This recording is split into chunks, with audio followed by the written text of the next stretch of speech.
Real talk, huwag kang mag-PC build kung wala kang tools. Kasi sure akong masisira mo lang yung parts mo.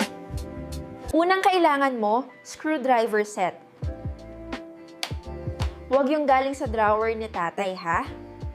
Gumamit ka ng magnetic screwdrivers para di mahulog sa motherboard. Bonus tip, mag-anti-static wristband ka rin para iwas short. Next, cable ties at zip organizer. Kasi kung spaghetti wires yung setup mo, goodbye airflow. Ayusin mo na habang nag-a-assemble pa lang.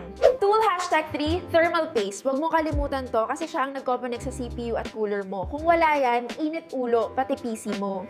Tool hashtag 4, flashlight at maliit na brush.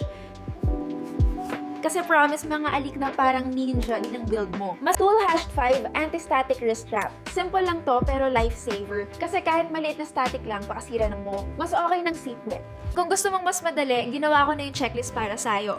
Free to para alam mo lahat ng tools bago ka mag-PC build. Check mo yung link sa bio para i-download mo.